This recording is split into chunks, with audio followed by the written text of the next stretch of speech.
Assalamualaikum warahmatullahi wabarakatuh. Saya Pak Ali dari Insight Chamber. Nah, kita akan membahas tentang statistika regresi. Pada bagian satu ini kita bahas diagram pencar. Let's go. Diagram pencar atau scatter plot digunakan untuk menunjukkan hubungan antara dua variabel ya dalam bentuk titik pada bidang koordinat kartesius. Ya, variabelnya adalah variabel independen atau variabel bebas, kita mengenalnya dengan sumbu X, dan variabel dependen atau variabel terikat, kita biasa mengenalnya sebagai sumbu Y.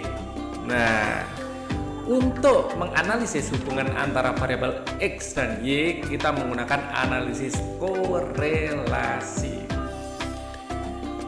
Kita lihat di sini pada diagram ini atau pada grafik ini ya, ada korelasi positif.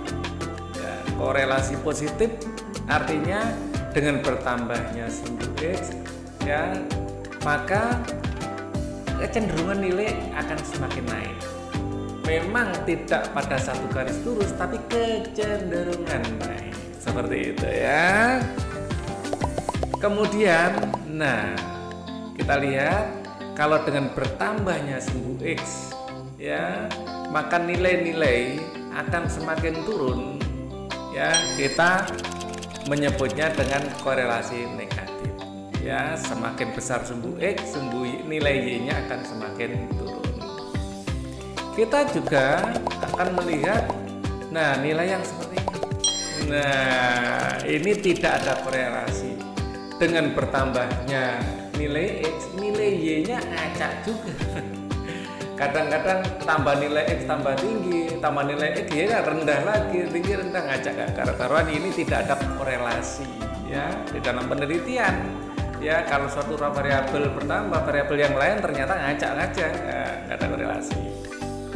Nah, berikutnya kita perhatikan di sini memang tidak dalam garis lurus, tapi ya, lingkupnya sempit. Ya, kalau lingkup osilasinya atau fluktuasinya sempit ini artinya berkorelasi kuat. Ya, dengan bertambahnya sumbu X, sumbu Y bertambah dengan korelasi yang kuat ya. Kemudian kita juga melihat, nah, di sini memang berkorelasi positif, tapi korelasinya lemah karena fluktuasinya besar ya. Memang dengan bertambahnya sumbu X ya, sumbu Y-nya cenderung bertambah, cuman kecenderungannya itu agak ngacak, tapi masih bisa kita lihat bahwa ini kayak ada, bisa kita tarik garis ya. Walaupun garisnya gemuk, kalau garisnya kurus korelasi kuat, kalau garisnya gemuk korelasi lemah. Nah, kalau kita lihat seperti ini, nah, dibilang kuat ya nggak begitu kuat, dibilang lemah ya nggak begitu lemah. Nah, kita menyebutnya sebagai korelasi positif sedang. Nah, korelasi kuat, sedang, lemah ini juga terjadi pada korelasi negatif, bukan hanya positif ya. Semakin rapat titik korelasi semakin kuat, semakin menyebar semakin lemah. Seperti itu ya. Nah, kita lihat di sini ada korelasi tapi kok bentuknya garis lengkung. Lengkungnya bisa seperti ini atau lengkungnya seperti ini. Nah, di sini korelasi non linier, membentuk kurva. Ya. Oke. Atau di sini ada korelasi positif dan ini sedang ya, tapi ada satu data yang jauh sendiri.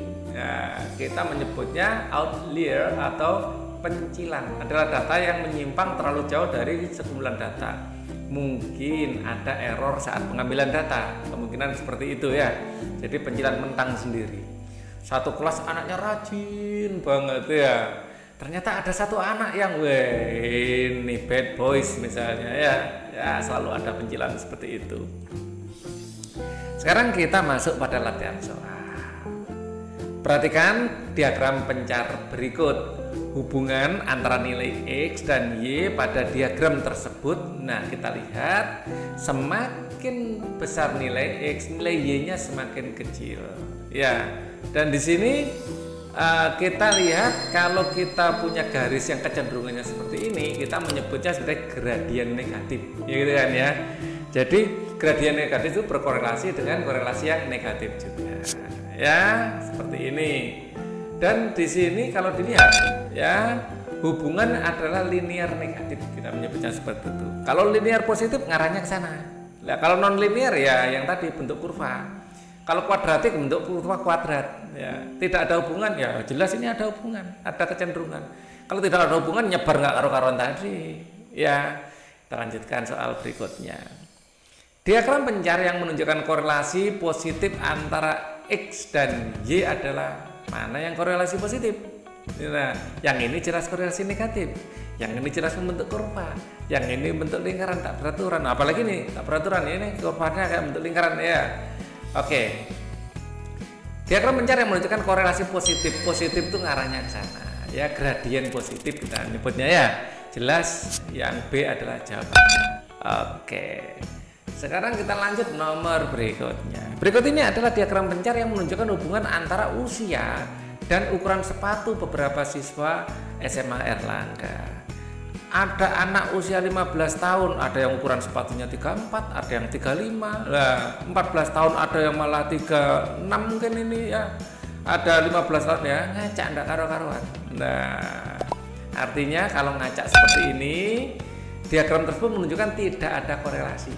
Nah, jadi besarnya kaki seseorang itu tidak ada hubungannya dengan umur. Ada orang tua tapi kakinya kecil. Ada anak remaja gitu kakinya sudah besar. Tidak korelasi ya. Lanjut. Berikut adalah diagram pencar yang menunjukkan hubungan antara berat badan dan tinggi badan beberapa remaja. Nah, kalau ini kelihatan berat badan dan tinggi badan itu ada korelasi yang positif ya. Jelas terlihat di sini. Jadi jawaban yang benar adalah A. Berat badan cenderung bertambah sesuai dengan pertambahan tinggi badan. Artinya ada korelasi positif. Ya, korelasi positif bisa dikalimatkan seperti ini kalau dalam kasus ya. Dengan bertambahnya berat badan, semakin besar sumbu X, maka semakin besar juga nilai pada sumbu Y. Kecenderungannya seperti itu, enggak selalu tapi kecenderungannya ke sana. Kalau digambar sih bentuknya seperti ini. Lanjut.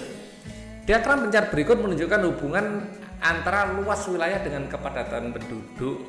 Ya, tentu saja ya semakin luas ya. Tapi nggak selalu dalam penelitian ini, intinya ya dalam penelitian ini semakin luas wilayahnya kepadatan penduduknya semakin jarang ternyata. Nah, apa kesimpulannya? Diagram pencar dulu menunjukkan hubungan antara luas wilayah dan kepadatan penduduk. Nah, ini korelasi jelas korelasi negatif ya. Semakin luas wilayah kepadatan penduduk cenderung mengalami penurunan. Nah, seperti itu. Ini berdasarkan dari penelitian ya, kita nggak usah menghubungkan dengan kenyataan ya.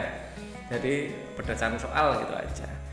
Oke, kita cukup sampai di sini dulu. Kita akan ketemu di subbab berikutnya ya. Yang belum subscribe silakan subscribe ya. Yang like silakan. Ya, kalau ini cukup maksudnya membantu ya, bisa share ke teman-teman atau komen. Nah, Pak Ali butuh komen, masukan-masukan dari kalian. Dengan adanya komen, Pak Ali punya bahan untuk perbaikan. Oke, thank you for watching.